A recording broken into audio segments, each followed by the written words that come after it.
Grabación. ¿Me escuchan bien? Sí, Ok, perfecto. Bueno, muy buenas tardes a todos. Qué gusto poder estar con ustedes un sábado más. Vamos a continuar con los temas del curso de auditoría uno.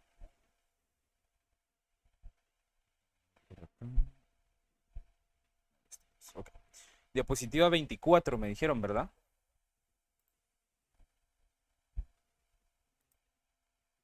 Sí, así es.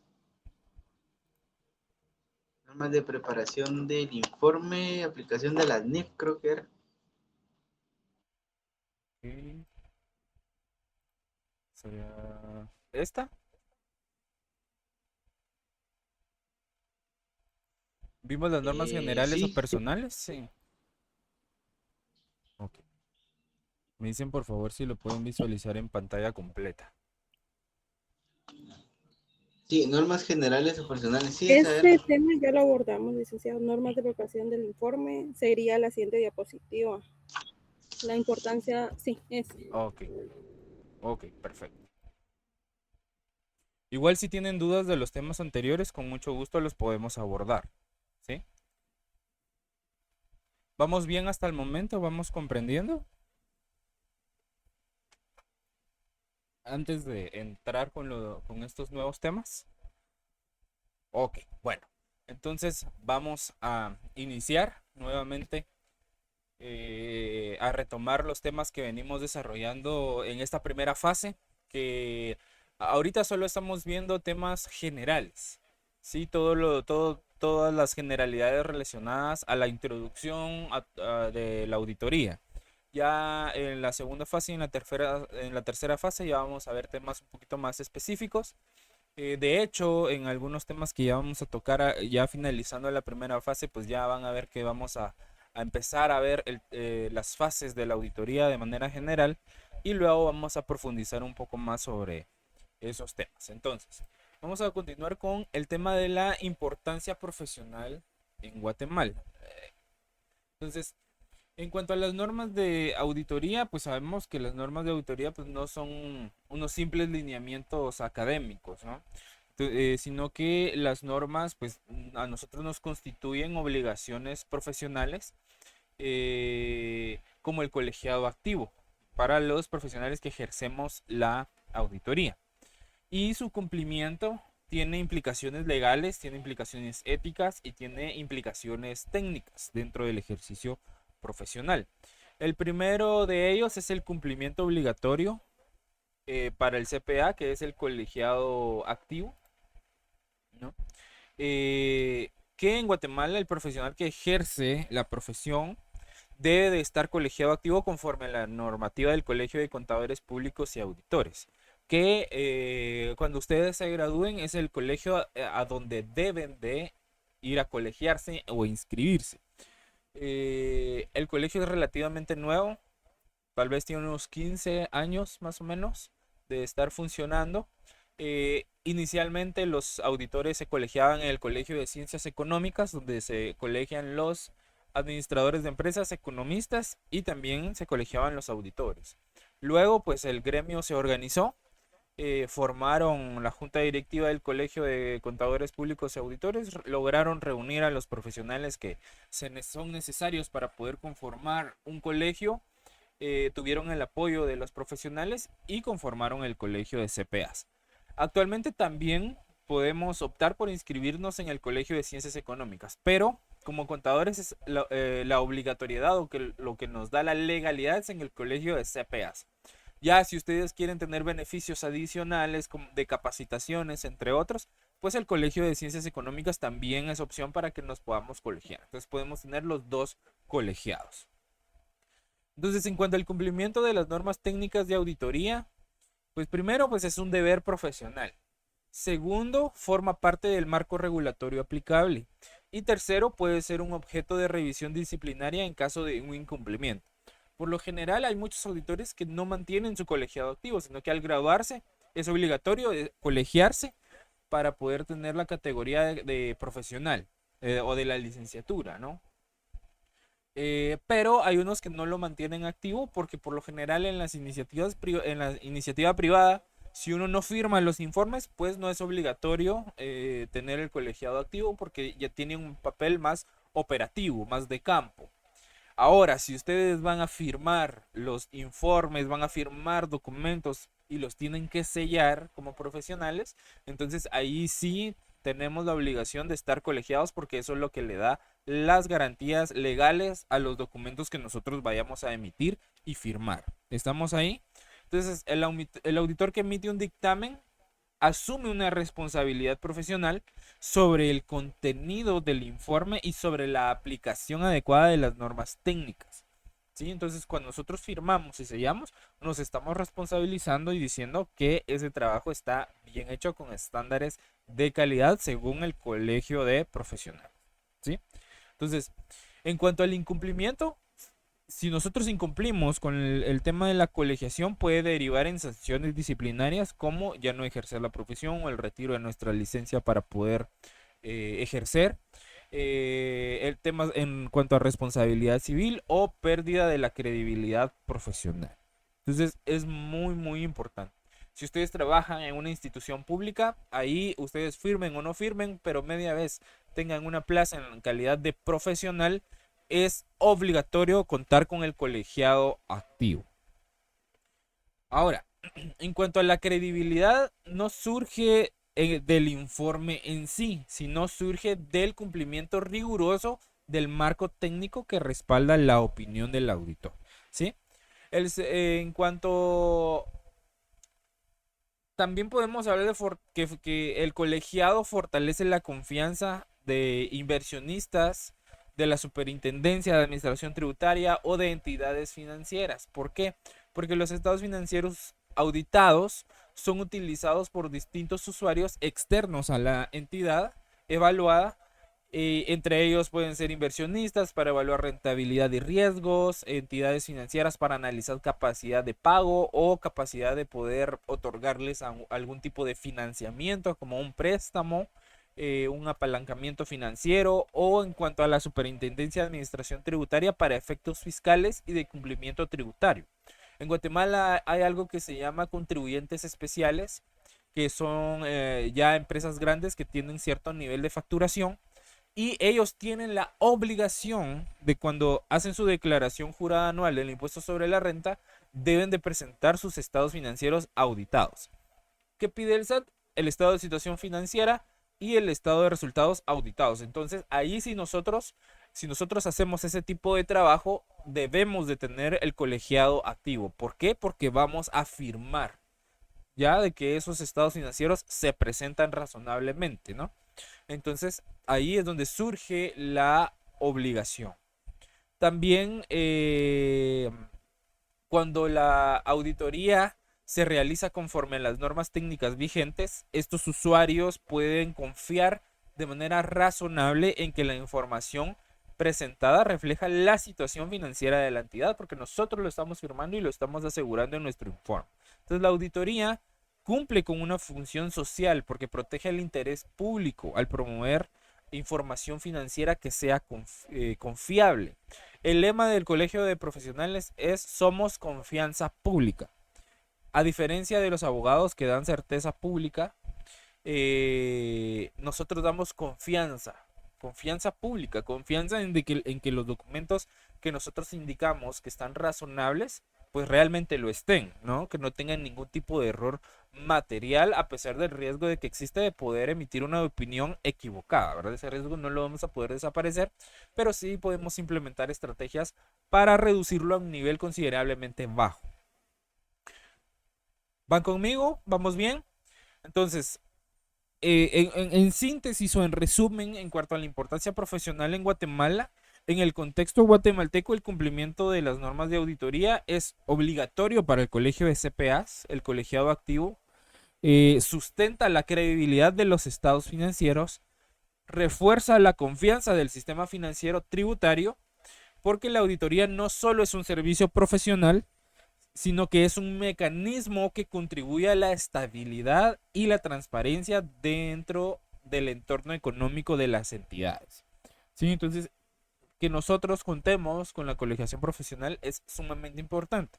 No solo a nivel profesional, sino que también a nivel personal. ¿Por qué? Por los beneficios que nos otorga el colegio de profesionales, como lo es el caso de un seguro médico y en caso de fallecimiento, pues una indemnización a la familia, ¿verdad? Que eso pues apenas lo está empezando a otorgar el colegio de profesionales, porque como les digo es relativamente nuevo, entonces está empezando a tomar forma varios programas que están en desarrollo.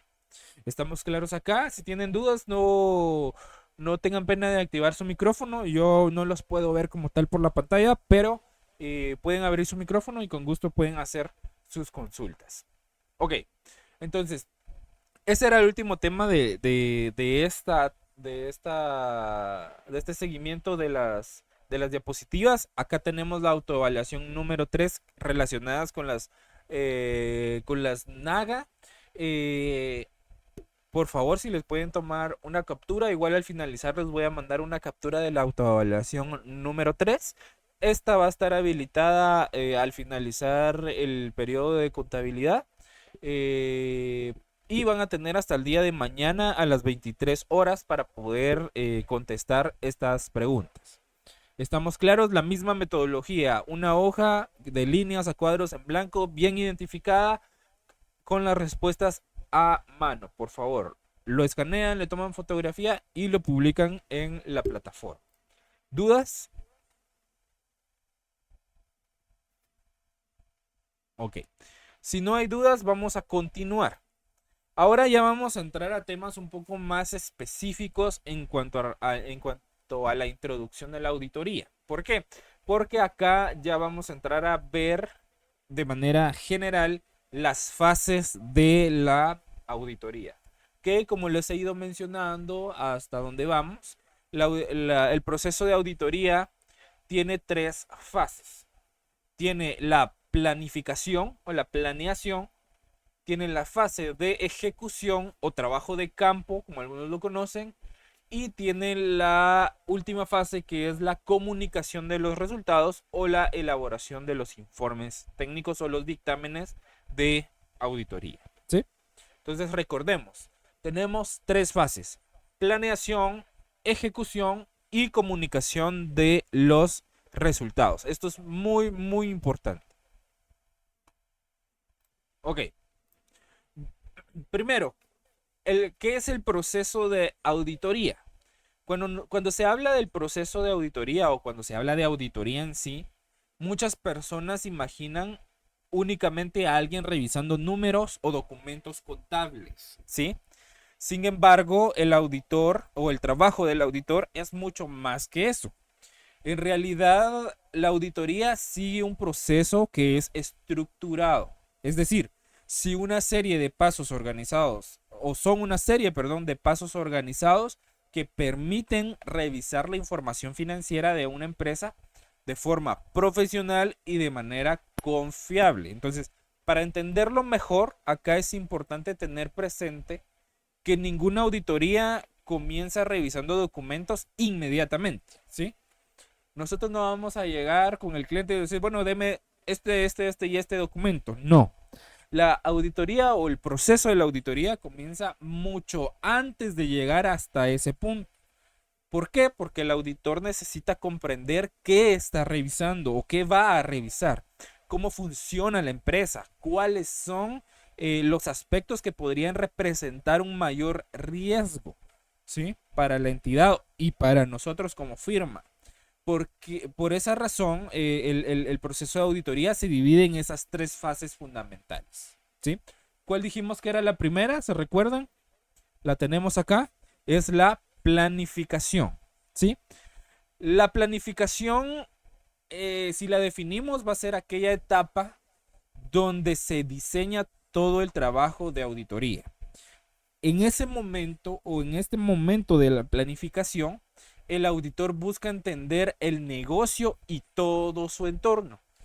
¿Por qué? Porque ahí en ese momento se analizan aspectos como, por ejemplo, la actividad económica de la empresa, la forma en que registra sus operaciones, el sistema de control interno que utiliza, las áreas que podrían presentar errores o irregularidades.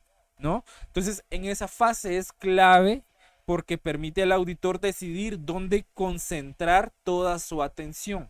Es una evaluación previa para establecer las estrategias, para establecer el alcance, para establecer los procedimientos que se van a utilizar, para establecer las evidencias base que se van a solicitar o la documentación base que se va a solicitar en función a los riesgos que se van a valorar, ¿sí? ¿Van conmigo acá? ¿Vamos bien? ¿Vamos entendiendo? Por ejemplo, si una empresa realiza miles de ventas al mes, el auditor no va a revisar cada una de ellas porque sería prácticamente imposible, ¿sí? Entonces, en cambio, va a planificar procedimientos que le permitan evaluar si el sistema de registro de ventas es confiable o aplicar metodologías para establecer qué documentos o qué registros se van a revisar. Por ejemplo, un muestreo estadístico. A través de técnicas de muestreo estadístico se puede determinar qué documentos poder revisar de una manera aleatoria y técnica. También lo podemos hacer a criterio propio, ¿no? Bueno, yo quiero revisar esta transacción y esta transacción.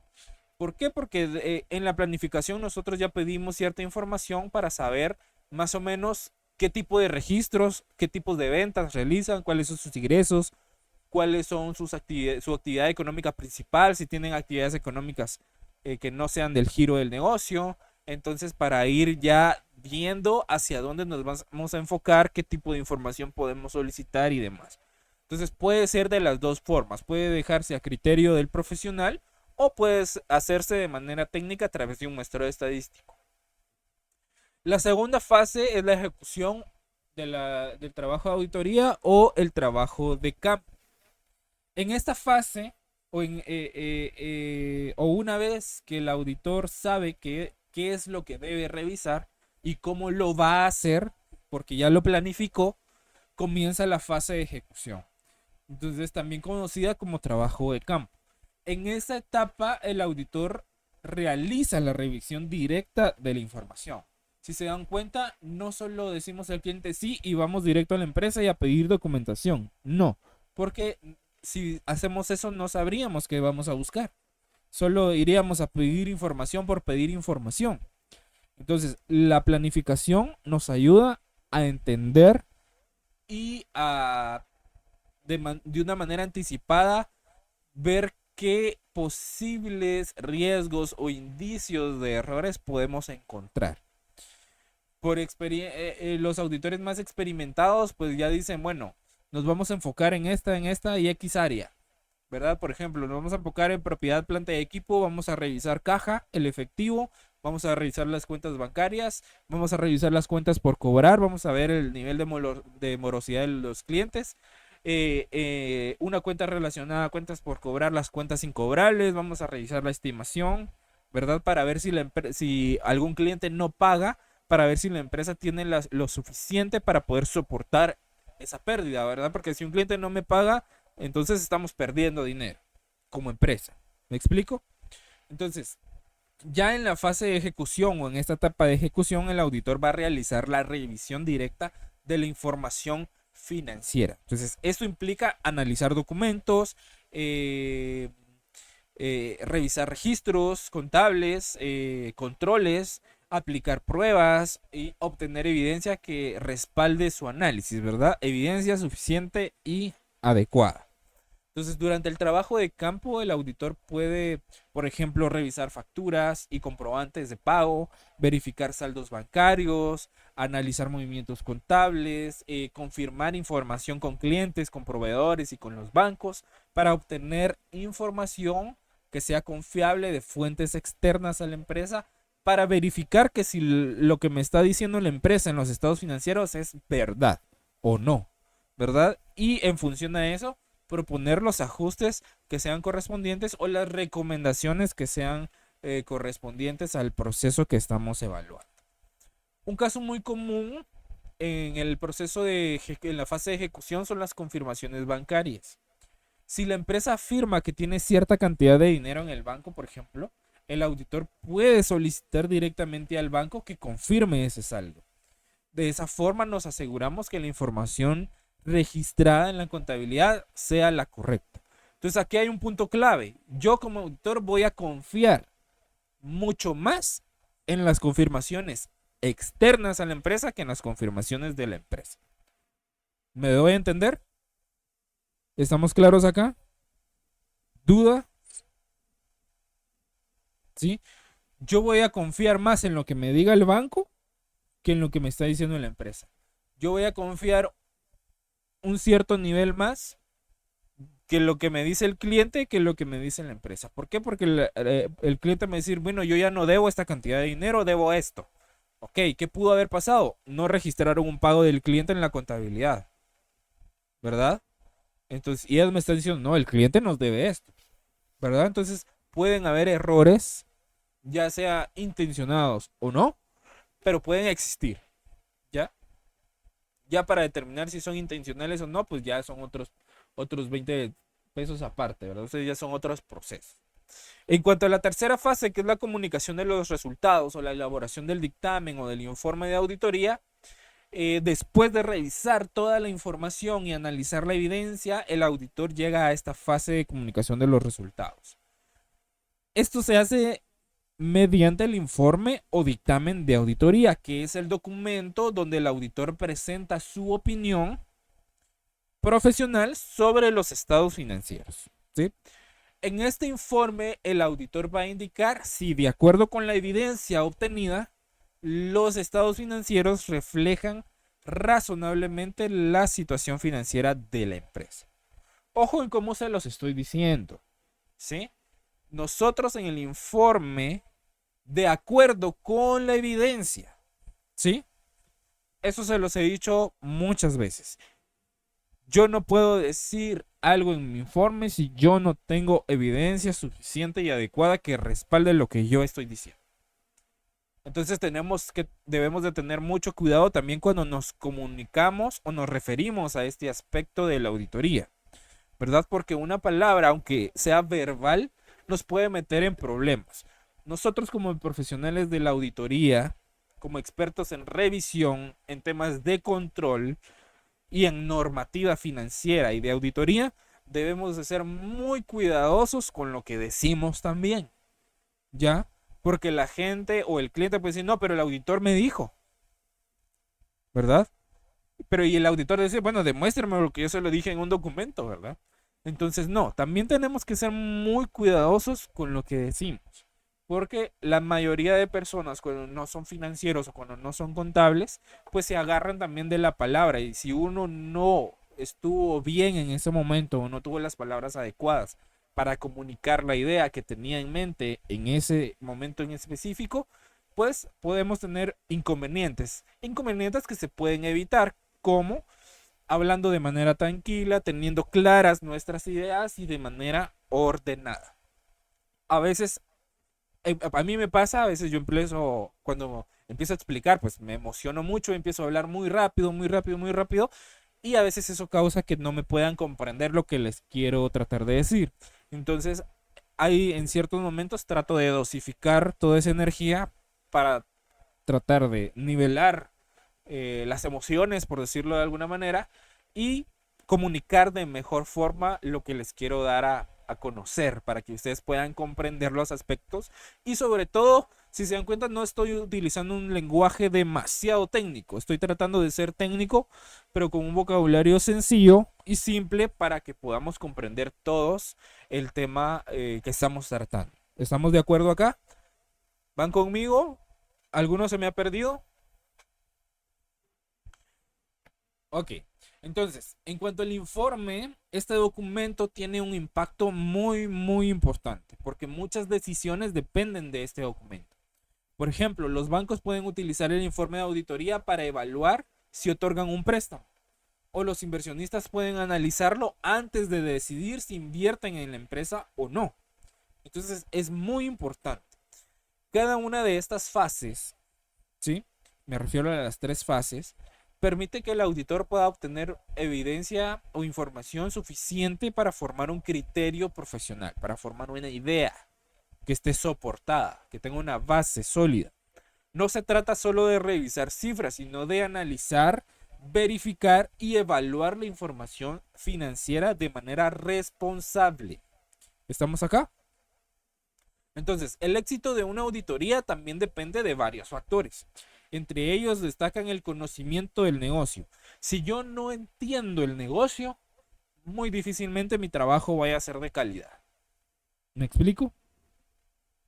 Yo tengo que entender el negocio, tanto administrativamente, operativamente, logísticamente, contablemente y financieramente. Recuerden, lo financiero no es lo mismo que lo contable. Lo financiero tiene que ver más con estrategias financieras para ser más eficaz mi sistema y obtener más beneficios económicos, ¿ya? Y lo contable es un sistema ordenado para obtener mi información, ¿sí? Para los estados financieros, ¿ya? Entonces, si yo no conozco el negocio o no tengo un conocimiento o no hago un conocimiento adecuado del negocio, no puedo no puedo decir que mi trabajo vaya a ser de calidad al 100%, ¿sí? ¿Por qué? Porque con el conocimiento del negocio permite comprender cómo opera la empresa, ¿sí? La experiencia del auditor también ayuda a detectar posibles errores o irregularidades, ¿verdad? Si nosotros ya tenemos cierta experiencia en el área en que se va a desenvolver la evaluación, pues ya podemos identificar ciertas áreas específicas en donde nos podemos enfocar. Y también tener una adecuada estrategia de auditoría, que esto orienta el trabajo hacia las áreas más relevantes de la información financiera. Por ejemplo, el auditor senior, que es el encargado muchas veces del encargo de auditoría o del equipo de trabajo de la auditoría, es el encargado de elaborar los programas de auditoría. Es un documento o una cédula que se le entrega a cada auditor que está encargado de cierta área en específico. ¿Y qué le indica ahí? Le indica los objetivos y el alcance de la auditoría y le indica las pruebas obligatorias que debe de realizar, ¿sí? Es lo mínimo que debe de realizar. ¿Puede hacer menos que eso? No. ¿Puede hacer más pruebas que las que dice el programa? Sí, pero debe de estar justificado. Tienen que tener una causa razonable o probable para decir, bueno, aparte de estas pruebas que me colocaron acá para poder realizar de manera obligatoria, yo hice estas otras. ¿Por qué? Por esta y esta y esta razón, ¿ya? Y eso se deja en los papeles de trabajo. ¿Van conmigo? Entonces no es solo de decir, bueno, yo voy a hacer un arqueo. No, lo tenemos que planificar. Tenemos que establecer una estrategia. ¿En qué momento se va a hacer el arqueo? ¿Sí? ¿Cuándo? ¿A qué hora? ¿Con quién? ¿Quién es el responsable? ¿Ya? ¿Qué estrategia voy a utilizar para hacer el arqueo? ¿Voy a contar yo el efectivo? ¿Lo va a contar la persona? ¿Y yo voy a estar supervisando? ¿Me explico? Entonces, todo eso lo tenemos que ver previamente. Ok. Como ya sabemos, las fases del proceso de auditoría. Cuando hablamos de proceso de auditoría, es importante comprender que el trabajo del auditor no se va a realizar de manera improvisada. ¿Por qué? Porque tenemos que planificar. Un auditor no llega a una empresa solo a revisar documentos, ¿sí? Como ya se los dije, no solo vamos a ir a pedir documentos sin ningún orden, sin ningún sustento de por qué estoy pidiendo X documento, ¿sí? Nosotros seguimos este proceso que es estructurado, que está diseñado para analizar la información financiera de una forma lógica y de forma profesional. Sí, por esa razón la auditoría se divide en esas tres fases.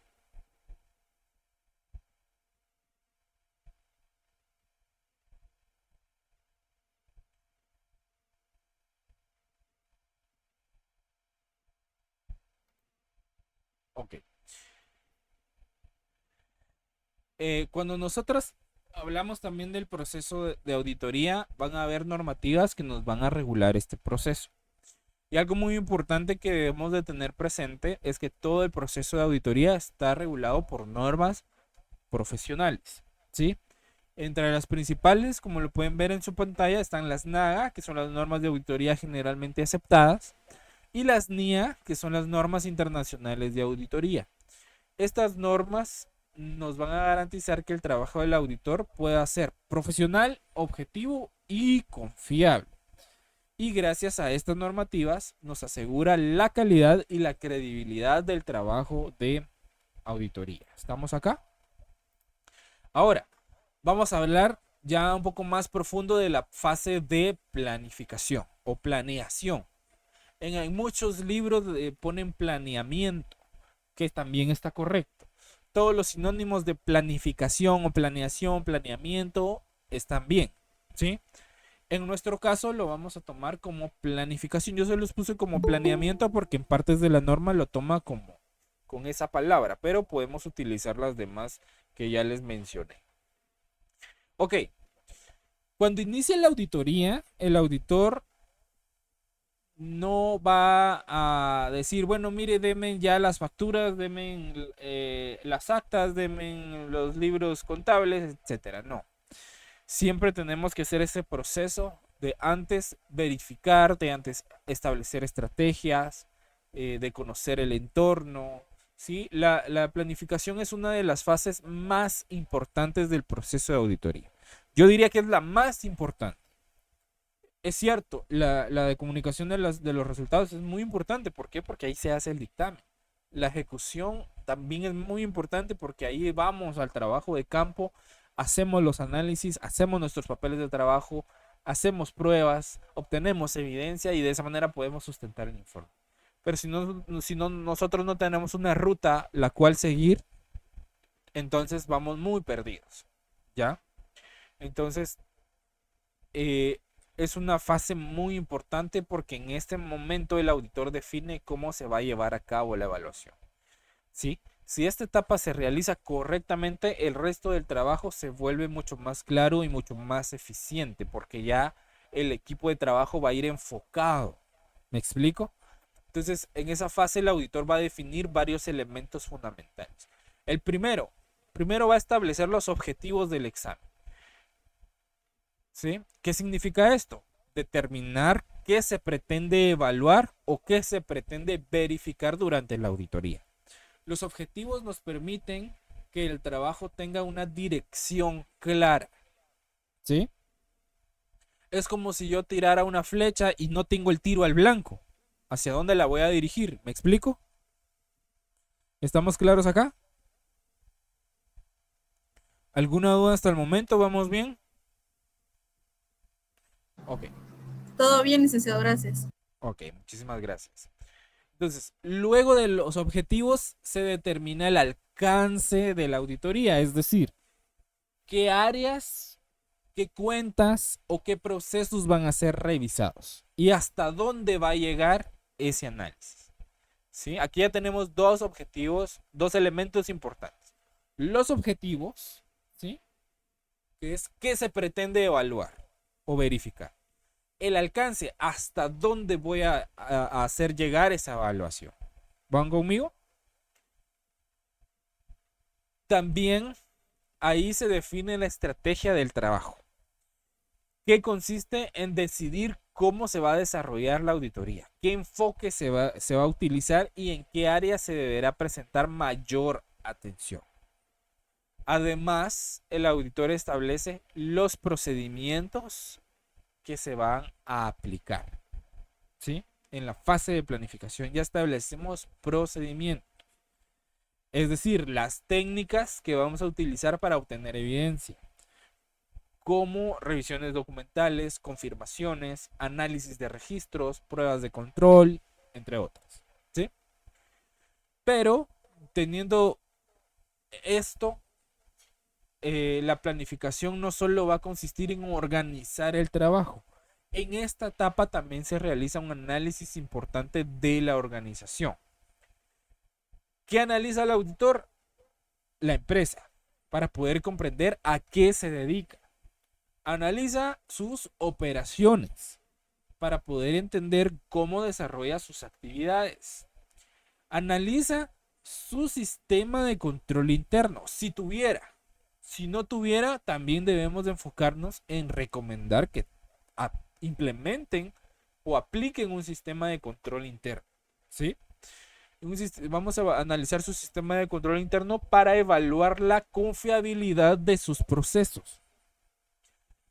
Evaluamos los riesgos de auditoría, es decir, las áreas donde podrían existir errores o irregularidades. ¿Sí? Entonces, este análisis permite que el auditor pueda identificar las áreas que requieran una mayor atención durante el proceso de la auditoría. Al finalizar esta fase, se elaboran dos documentos muy importantes. Ojo acá, esto apúntenlo y lo tienen acá en su pantalla. Se elabora primero es el memorando de planificación, donde se documenta la estrategia general de la auditoría, ¿sí? Más adelante les voy a compartir un formato estándar, ¿sí? No es que ese formato se utilice en todas las planificaciones o en todas las firmas, no. Es un formato mínimo con los estándares mínimos que personalmente se utiliza en mi firma para el proceso de planificación, ¿sí? Eso, el formato que les voy a compartir es para un proceso de planificación pequeño, ¿sí? Como por ejemplo para aplicarle a un pequeño contribuyente o a un contribuyente mediano que va iniciando operaciones.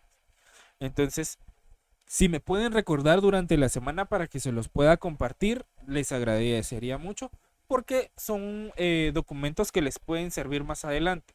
Por ejemplo, si les tocara su examen privado, si se someten a privado o hacen tesis y hacen papeles de trabajo y yo soy su evaluador, esos formatos son esenciales. Y no muchos catedráticos los comparten, ¿no? Por lo general, uno como estudiante los tiene que ir desarrollando, pero les vamos a brindar esas herramientas para que ustedes puedan darse una idea, ¿verdad? Porque en internet ustedes buscan y hay muy poca información. Pueden encontrar estructuras, pueden encontrar alguno, tal vez elaborado, pero hay muy poca información porque por lo general esa información es confidencial, ¿sí? Entonces ustedes van a tener ese beneficio pues por ser mis estudiantes. Entonces vamos a compartirlo. Les agradecería mucho que me lo recordaran durante la semana para poder ubicarlos y poder compartírselos. Los formatos que yo traslado no tienen información. Únicamente está el formato estructurado con los espacios vacíos para que se vaya llenando la información, pero son formatos bastante simples para que se puedan comprender fácilmente, ¿no? Yo los uso para procesos de capacitación en mi firma, por ejemplo, para cuando llega alguien de nuevo al equipo y no tiene experiencia en trabajo de campo, entonces aplicamos eso para poder orientar, ¿no? O también cuando prestamos servicios de capacitaciones a otras firmas o a otras empresas, también sirven esos formatos. Ok, ahora, el segundo documento es el programa de auditoría, que funciona como una guía de trabajo, porque este contiene los procedimientos que el auditor deberá aplicar durante el proceso de revisión, ¿sí? Entonces, acá, en resumen, la planificación nos permite que la auditoría se realice de manera organizada, estratégica y enfocada en los aspectos más importantes de la empresa que va a ser sujeta a evaluación. ¿Estamos claros con la fase de planificación?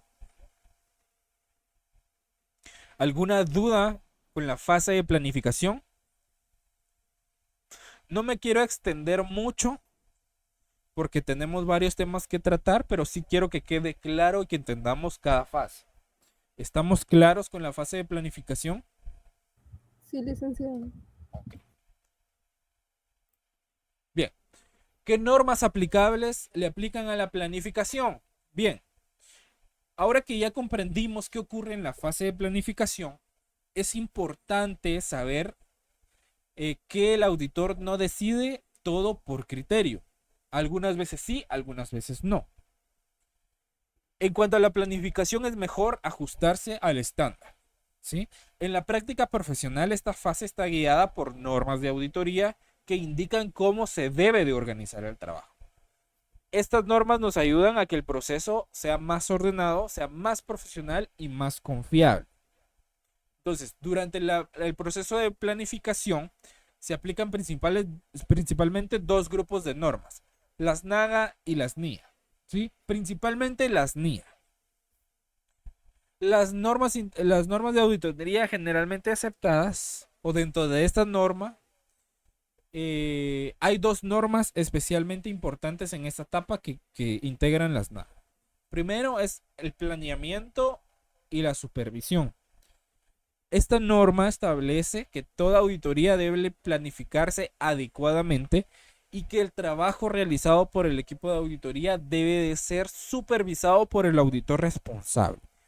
Cuando nosotros estamos en una firma, no sé si hay alguien que trabaje acá o que me pueda indicar si en su lugar de trabajo se organizan de esa manera.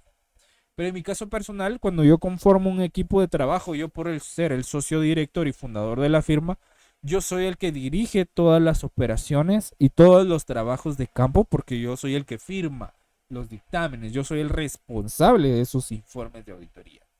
¿Y cómo conformo mi equipo de trabajo? Por ejemplo, en mi caso, que yo sería el socio, el managing partner del equipo de trabajo, luego tendría un auditor senior que sería mi supervisor para los trabajos de campo y el encargado de revisar los papeles de trabajo de todo el equipo. Entonces, a mí me responde el auditor senior. ¿Sí? Si el trabajo no está bien, le cae al auditor senior. ¿Ya? Porque él es el encargado del equipo, él es el responsable de supervisar las actividades del equipo.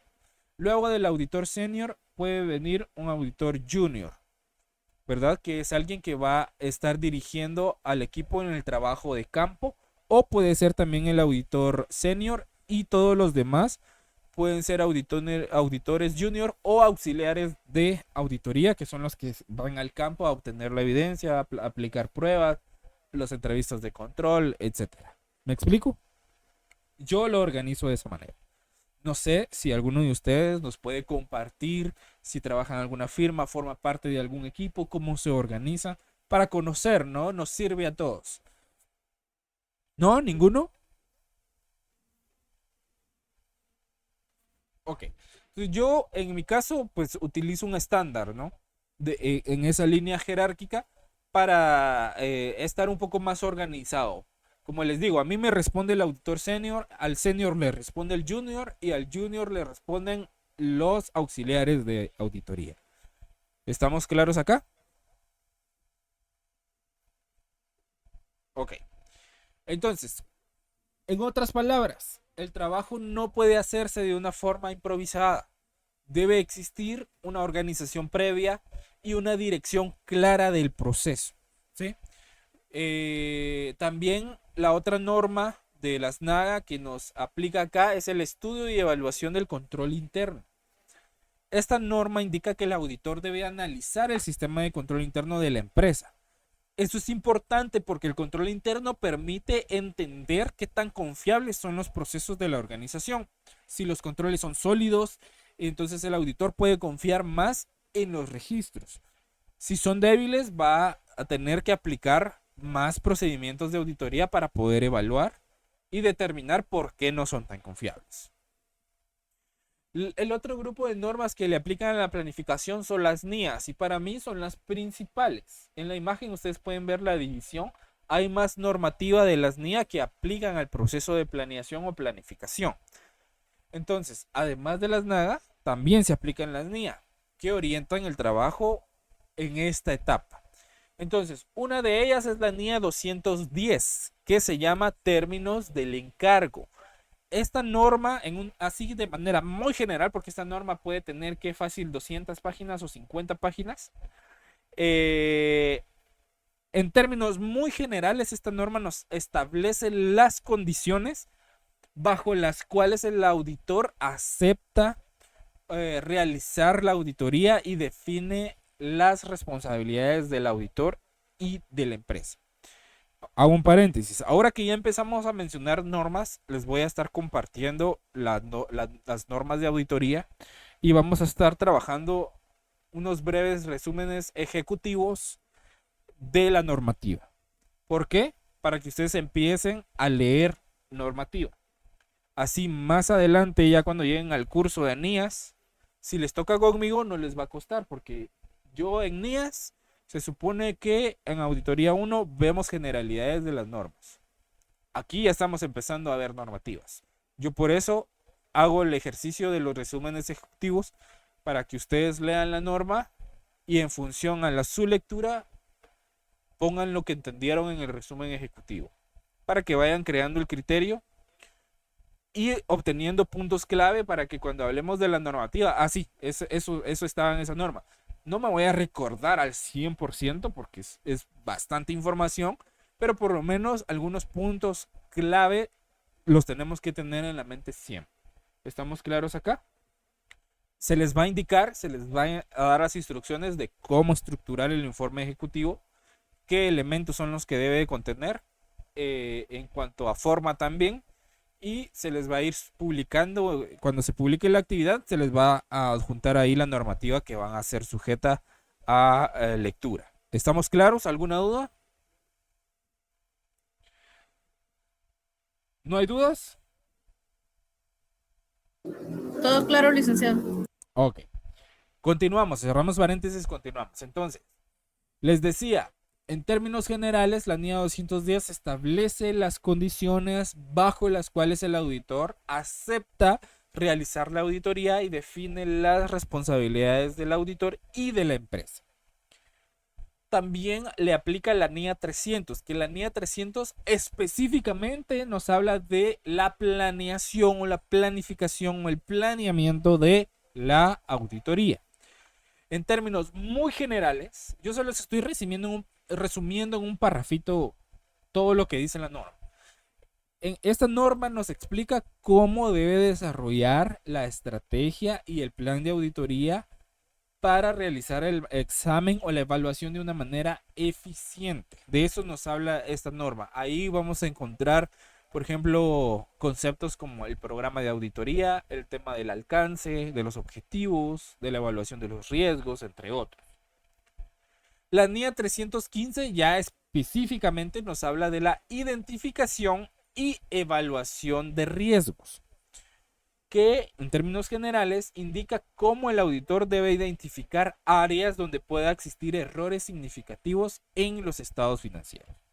Nos da todos los principios necesarios para nosotros poder identificar. La NIA 320 nos habla de materialidad.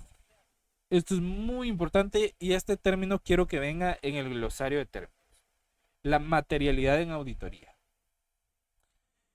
La NIA 320 nos ayuda al auditor a determinar qué errores o diferencias pueden considerarse importantes dentro de la información financiera. Y para eso, pues, para establecer la materialidad, nosotros hacemos un proceso técnico, ya sea en función a los activos fijos o en función a los resultados. Establecemos ciertos porcentajes que esos son a criterio profesional o quedan a discreción del profesional de auditoría establecer cuál va a ser su nivel bajo, medio o alto de materialidad, ¿sí? Por lo general, yo algo inmaterial lo considero de un 0 a 5%. Del 6% al 25% lo considero material y del 26% en adelante lo considero material y generalizado. O sea que está fatal, ¿no? Entonces yo manejo 3 niveles. Hay otros que utilizan una tabla que se llama benchmark, que nos da diferentes criterios para poder establecer la materialidad o la importancia relativa, como algunos le llaman. Entonces, yo no me complico tanto, 3 niveles de material, pero con un trabajo técnico bien hecho, ¿verdad? Porque no me voy a arriesgar mi credibilidad o mi reputación en que no esté bien hecho el establecimiento de la materialidad. ¿Me explico? Entonces, yo esos porcentajes los he establecido a través de varios estudios técnicos, experiencia, trabajos de campo y demás. Entonces ya son como criterios estándares dentro de mi empresa. Ahora, también tenemos la NIA 330, que esta va de la mano con la NIA 315, que la NIA 330 nos habla de la respuesta a los riesgos, que esta norma nos establece cómo el auditor debe diseñar procedimientos para responder a los riesgos identificados. ¿Sí? La norma 315 nos habla de cómo identificarlos, de cómo evaluarlos, y la 330 de cómo responder a esos riesgos evaluados o valorados, ¿ya? Para poder mitigarlos o disminuirlos en un porcentaje relativamente bajo que la empresa pueda controlar. ¿Alguna duda? ¿Vamos bien? Ok. En conjunto, todas estas normas orientan la forma en que debe planificarse una auditoría. Gracias a estas normas, el auditor puede desarrollar un trabajo estructurado, profesional y enfocado en las áreas más relevantes de la evaluación. ¿Sí? ¿Estamos claros, perdón, con esto? ¿Hay alguna duda? Miren, si ustedes no comprendieron algo, con mucho gusto, no tengan pena, acá estamos para poder resolver todas sus inquietudes. Sí, a mí me interesa que si ustedes me dicen que comprendieron, entonces yo doy por hecho que estoy explicando, soy el mejor explicando los temas. ¿Ya? ¿Estamos bien? ¿Hay alguna duda? Licenciado, disculpe. ¿Sí? ¿Me podría volver a explicar un poco acerca de la materialidad, por favor? Claro. En cuanto a la materialidad, habíamos dicho que le ayuda al auditor a determinar qué errores o qué diferencias pueden considerarse importantes dentro de la información financiera. Por ejemplo, yo les mencionaba los tres niveles que yo manejo de materialidad. Yo manejo el nivel de inmaterial, manejo el nivel de material, pero no generalizado, y el nivel de material y generalizado. Que el nivel de inmaterialidad yo lo manejo en porcentajes. ¿Por qué? Porque va a depender de los estados financieros de la empresa. Por ejemplo, para determinar la materialidad, primero determinamos algo que se llama importancia relativa. ¿Han escuchado de los análisis vertical y horizontal de los estados financieros? ¿No? Okay. Yo sí los he escuchado, pero nunca me ha quedado bien claro, honestamente. Ok. El análisis, por ejemplo, yo más utilizo el análisis vertical. Que el análisis vertical lo que hace es identificar qué porcentaje representa cada rubro de los estados financieros del total de ellos. Me explico. Por ejemplo, indicar qué porcentaje representa el rubro de bancos del total de los activos. ¿Me explico? Por ejemplo, el total de mis activos va a ser mi 100%. ¿Ya? Entonces, bancos va a representar un 5% del total de mis activos. ¿Me explico? ¿Van conmigo acá? Ok. Va. Propiedad, planta y equipo representa un 51% del total de mis activos. Ok. Tomando en estos porcentajes, tanto el banco como el propiedad, planta y equipo, ¿cuál consideran ustedes que es el rubro más importante? ¿En cuál me debo enfocar más? ¿En cuál debo de poner mayor atención? ¿En cuál debo aplicar más pruebas? Tomando en cuenta que propiedad, planta y equipo representa un 51% del total de mis activos y bancos representa un 5%. ¿En cuál se enfocarían ustedes más? No significa que vayan a dejar el otro por un lado. Sí, también se le van a aplicar pruebas, pero me voy a enfocar en uno principalmente. En bancos no, ¿En bancos? Ok. ¿Por qué en bancos? porque son los ingresos y egresos de la empresa. Ok. ¿Alguien más? En la propiedad, planta y equipo, ya que representa el mayor porcentaje. Ok. ¿Una opinión más?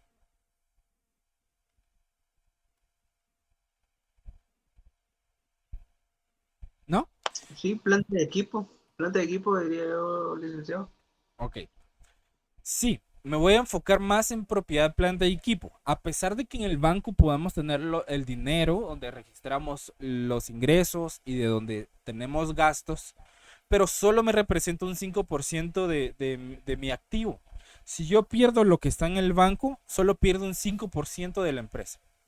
Pero si yo pierdo activos, ya sea por daño, por robo, pierdo mucho más de lo que está en el banco. ¿Por qué? Porque yo dentro de mis activos puedo tener un edificio, puedo tener terrenos, puedo tener lotes de vehículos, puedo tener maquinaria, ya que puede ser maquinaria especializada y puede ser muy cara, que es una inversión fuerte que hace la empresa. Entonces, yo me voy a enfocar principalmente en propiedad de planta y equipo porque me representa una importancia relativa más alta que el banco. No significa que no voy a evaluar bancos. Claro que voy a evaluar bancos porque ahí está el dinero. Pero le voy a aplicar mucho más pruebas a propiedad, planta y equipo. ¿Para qué? Para que esté bien controlado, para que esté bien registrado, para que tenga una evaluación correcta. ¿Me explico? Que sus depreciaciones estén registradas adecuadamente, entre otras. ¿Van conmigo acá? Ahora, ya que yo determino mi importancia relativa, hago otro análisis. Por ejemplo, si yo tengo un total de activos de 1 millón de quetzales, por ejemplo, y tengo una utilidad del año de 500,000, ¿cuál tomarían ustedes de base para determinar el porcentaje de materialidad? ¿Qué es más importante? ¿Los 500,000 de la utilidad, del resultado del ejercicio, o el 1 millón de quetzales que forman mi total de activo? Eh, yo diría que la utilidad, ¿le? La utilidad. ¿Por qué dice usted que la utilidad? Porque de ahí partimos a ver cómo es que estamos generando o cómo es que se está llevando a cabo la contabilidad de la empresa, ¿verdad? ¿Ok? ¿Alguien más? Una proyección, por ejemplo, una Ajá. proyección mala o algo por el estilo. ¿Ok? ¿Alguien más? Disculpe, yo tengo una duda, pero como usted dijo que era el total el activo del 1 millón de quetzales, entonces ahí tengo como una duda. ¿Qué duda es la que tiene? Que usted está hablando de toda la totalidad, o sea que si pierde todo, perdemos todo, ¿no? O pues me puede explicar. No necesariamente, porque estamos hablando en un sentido figurativo de perderlo todo, ¿no? Entonces, pero los daños que se tengan en nuestro activo sí pueden afectar más a la empresa. ¿Por qué? Porque ahí está un valor monetario mucho más fuerte. ¿Me explico ahí? Sí, gracias. Sí. Ok. Entonces, para terminar de explicarle, por eso estoy haciendo todo este contexto para llegar al punto de la materialidad. Miren, si poniéndoles este ejemplo de que mi total de activo es 1 millón y mi utilidad son 500,000, yo me voy a enfocar siempre en el que tiene el valor más alto. ¿Sí? Porque ahí es donde, si me afecta algo, me va a afectar mucho más en donde está el mayor valor. ¿Ya? Entonces, la utilidad solo va a representar una parte. Y si se dan cuenta, si ustedes ven la ecuación patrimonial, les va a decir, activo es igual a patrimonio más pasivo. Y la utilidad forma parte del patrimonio. ¿Me explico? Entonces, el activo siempre va a ser mucho mayor que lo demás. Entonces, por lo general, cuando se determina la materialidad, uno se enfoca o toma de base la totalidad de los activos. Porque en la mayoría de empresas es lo que más tienen. Ahora, digamos, en ese ejemplo, mi total de activo es de 1 millón de quetzales. Y yo ya tengo mis porcentajes definidos de niveles de materialidad. Entonces, del 0 al 5% de mis activos,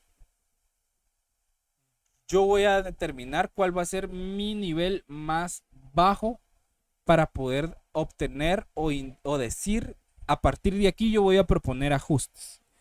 Por ejemplo, ¿cuánto es el 5% de 1 millón de quetzales?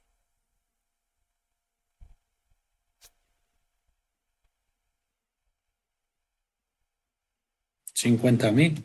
50,000 quetzales. Ok. Entonces, yo voy a calcular el nivel más alto de la base de mi porcentaje de materialidad, que es el 5%. Entonces, ese es el límite para decir que algo es inmaterial. Entonces, para un total de 1 millón de quetzales, yo voy a proponer ajustes a partir de 50,001 en adelante. ¿Me explico acá? ¿Por qué? Porque a partir de 50,001 ya entra en la segunda categoría que se llama material, pero no generalizado. Pero ya es material, ya son errores importantes. ¿Me explico? En cambio, del 0 al 5% le podemos llamar que es un error tolerable para lo que representa monetariamente en la empresa. ¿Estamos claros acá? No sé si haya claro un poco más la duda que tenían sobre el tema de la materialidad. Sí, licenciado, muchas gracias. ¿Sí? Si no, buscamos otra forma de explicarlo. ¿Sí? ¿Quién me había hecho la consulta en la materialidad? Yo, Zaira Úbeda, pero Ah, sí, ¿sí? le entendí de una mejor manera ahora. Muchas gracias, licenciado. Ok, ¿los demás estamos claros en cuanto a la materialidad? Sí, Lic. ¿Sí? Si hay alguien que todavía no lo ha entendido, no hay ningún problema, lo podemos explicar nuevamente. Ok. Ok, entonces vamos a continuar. Vamos a pasar a la siguiente fase, que es la fase de ejecución o trabajo de campo, que acá es cuando nosotros ya tenemos nuestra planificación, ya tenemos nuestros programas de auditorías por rubro, ¿sí? Yo voy a tener un programa de auditoría para caja, uno para bancos, uno para el inventario, uno para propiedad, planta y equipo, uno para los resultados del ejercicio, otro para los pasivos, ¿me explico? Es un programa por cuenta o por elemento de los estados financieros. Disculpen, os voy a tomar un poquito de agua. Ok. Entonces, una vez que el auditor ya realizó la planificación de la auditoría, comienza la segunda etapa del proceso. Como ustedes ya saben, es conocida como fase de ejecución o trabajo de campo. Aquí es donde realmente empieza el trabajo de análisis y de verificación de la información. Acá es el momento en que el auditor pasa de la planificación a la aplicación práctica de los procedimientos de auditoría planificados. Entonces, el objeto principal de esta fase es bastante claro. Primero, obtener evidencia suficiente y adecuada. Este es el principal objetivo de toda la fase de ejecución. Obtener evidencia suficiente y adecuada. ¿Para qué? Para que nos permita respaldar la opinión profesional del auditor. ¿Sí? Entonces acá es importante entender que el auditor no puede emitir una opinión basada únicamente en su criterio personal. Lo que les digo, yo pienso que los estados financieros están bien. ¿Ya? Yo no puedo decir eso. ¿Me explico? Debo de tener documentación de respaldo que avale lo que yo estoy diciendo. Los estados financieros se presentan razonablemente de conformidad con el marco de información financiera aplicable, que podría ser las normas internacionales de información financiera para pequeñas y medianas empresas o entidades, o las normas internacionales de información financiera o NIFUL, o en cuanto al marco específico de la ley de actualización tributaria o el código tributario, la ley del IVA, etcétera. ¿Me explico? Entonces debo de sustentar eso, ¿ya? Entonces es importante entender que el auditor no puede emitir una opinión basada únicamente en su criterio personal. Todo lo que concluya debe de estar respaldado por evidencia verificable. Si yo no puedo verificar la evidencia, mejor evito, ¿sí? Porque me puedo meter en problemas de dar información falsa, ¿ok? O información sin un fundamento sólido. Entonces, para obtener evidencia, el auditor va a utilizar diferentes herramientas y procedimientos. Entre los más importantes se encuentran, por ejemplo, las técnicas de auditoría. Que las técnicas de auditoría son todos los métodos que utiliza el auditor para revisar la información, como inspeccionar documentos físicos, observar procesos en el momento en que estén sucediendo o realizar cálculos y análisis. ¿Vamos acá? También otra técnica, otra herramienta y procedimiento importante son las pruebas de control. Que las pruebas de control se utilizan para poder evaluar si los controles internos de una empresa funcionan correctamente. Por ejemplo, verificar si existe una adecuada autorización de pagos o revisión de registros contables. En cuanto a la verificación de pago, ¿quién la autoriza? ¿Ya? O el mismo que solicita el pago lo autoriza. ¿Ya? Entonces ahí hay una deficiencia de control, porque entre más filtros pase, más transparente va a ser el proceso y más eficiente puede ser el proceso. Siempre es muy importante que siempre haya para un pago, la autorización de un pago siempre haga 1 o 2 filtros más, dependiendo de su estructura, de la estructura de la organización. ¿Por qué? Porque hay más personas involucradas en el proceso. Luego tenemos procedimientos sustantivos, que cuando hablamos de procedimientos sustantivos, estos procedimientos se enfocan directamente en verificar la exactitud de los saldos y de las transacciones que van a estar reflejados en los estados financieros. Por ejemplo, el auditor puede revisar facturas, puede comparar registros contables o puede confirmar los saldos con los bancos o con los clientes, ¿sí? Para determinar la exactitud del saldo. También tenemos la otra herramienta sería el análisis de información financiera, que acá el auditor puede analizar variaciones en los estados financieros, comparar resultados con años anteriores o identificar movimientos inusuales que requieran una revisión más detallada. Por ejemplo,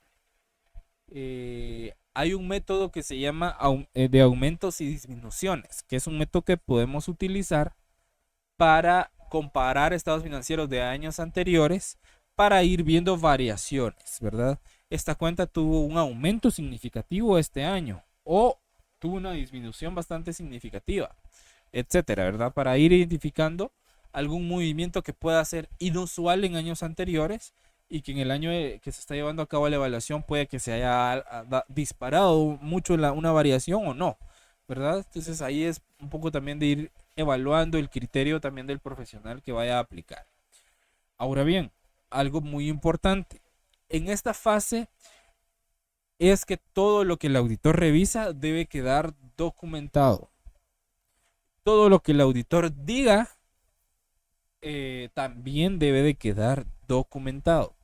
Por ejemplo, para lo que el auditor diga o las actividades que realice durante el proceso de revisión, está algo que se llama cédula narrativa, donde va a decir desde el momento en que llegó a la empresa hasta el momento en que se fue.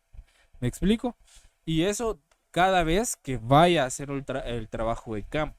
Si yo el trabajo de campo lo voy a llevar a cabo 30 días, entonces tengo que tener 30 cédulas narrativas. ¿Me explico? O puede ser una sola que contenga los 30 días. ¿Ya? Pero yo voy a decir, bueno, se llegó a la entidad a las 7 de la mañana, me recibió la recepcionista, se le solicitó que me orientara al área de contabilidad, que me refiriera con el contador general, se habló un momento con el contador general, se le hicieron las preguntas XXX o las preguntas que pueden encontrar en la cédula tal. ¿Me explico? Entonces, es una narrativa, como su nombre lo indica, ir describiendo todo lo que el auditor dijo y realizó durante su estancia en la entidad que está siendo sujeta a evaluación. ¿Estamos claros acá? Ahora, toda la evidencia obtenida se va a registrar en los papeles de trabajo. Los papeles de trabajo son aquellos documentos donde el auditor va a dejar constancia de procedimientos aplicados. ¿Sí? Por ejemplo, si yo hice un arqueo de caja, ese va a ser un papel de trabajo y va a tener una identificación de una cédula. Las cédulas o los papeles de trabajo se pueden identificar de manera alfanumérica o solo numérica o de manera alfabética. Puede ser con una letra y un número o solo con números. ¿Sí? Entonces ahí depende de cómo el auditor lleve su control. Entonces todos los procedimientos se van a dejar en un papel de trabajo. Por ejemplo, el recálculo de las depreciaciones. Eso está en la cédula A5, por ejemplo. El recálculo el cálculo o el análisis de morosidad de los clientes. Eso está en la C7. ¿Me explico? Entonces, cada procedimiento que se realizó va a tener su cédula correspondiente. Media vez se pueda documentar. También en los papeles de trabajo se va a dejar la información que se revisó. Se va a indicar la evidencia que se obtuvo. Y en algunas cédulas se colocan las conclusiones que se alcanzaron. Por ejemplo, los papeles de trabajo se dividen en varios tipos de papeles. Primero, las cédulas centralizadoras, que son las cédulas principales, donde se detallan los rubros de los estados financieros de manera general. Luego están las cédulas sumarias, que las sumarias ya es una cédula por cuenta de los estados financieros. Va a haber una sumaria de caja, va a haber una sumaria de bancos, va a haber una sumaria de cuentas por cobrar, una sumaria de proveedores, una sumaria para el recálculo de cuentas incobrables, etc. ¿Me explico? Luego de las sumarias vienen las cédulas analíticas, que en las cédulas analíticas es donde se van a aplicar todos los procedimientos de análisis y de recálculos que se vayan a realizar. En una cédula analítica yo voy a poner el procedimiento que yo utilicé para el recálculo de las depreciaciones, por ejemplo, para verificar que estuvieran bien calculadas. El recálculo de los pasivos laborales, etc. Todo eso en cédulas analíticas, porque esas ya se hacen más a detalle, con procedimientos y demás. Y las únicas que llevan conclusión son las cédulas sumarias. Se hace conclusión por rubro, ¿sí? En otras palabras, los papeles de trabajo son el respaldo del trabajo realizado por el auditor y permiten demostrar que el examen se realizó de una manera profesional y conforme a las normas de auditoría. ¿Vamos bien acá? ¿Alguna duda? Ok. Normas aplicables para la fase de ejecución. Durante la fase de ejecución o trabajo de campo, el auditor ya está realizando la revisión directa, ¿sí? Entonces, en esta etapa no todo el trabajo se va a realizar siguiendo normas profesionales que indican cómo debe obtenerse la evidencia de auditoría, porque algunas son a criterio del auditor, ¿sí? Entonces, pero las normas que aplican, esas normas nos van a garantizar que la conclusión del auditor esté respaldada por pruebas suficientes y adecuadas, o suficientes y competentes, o suficientes y confiables, como ustedes quieran decir. Lo correcto es suficiente y adecuado. Ok, ¿qué normas? Las NAGA. ¿Sí? Dentro de las normas de auditoría generalmente aceptadas, una de las más importantes habla específicamente de evidencia suficiente y competente. ¿Sí? Que esta norma establece que el auditor debe obtener evidencia adecuada que respalde su opinión profesional. Eso significa que el auditor no puede basarse en suposiciones o comentarios informales. Yo no puedo basarme en algo solo, en un chisme que me dijo la secretaria, por ejemplo. ¿Verdad?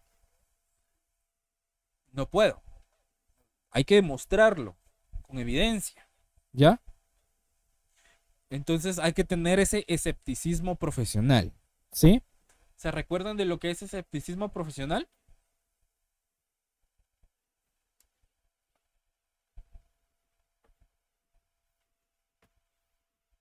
¿No?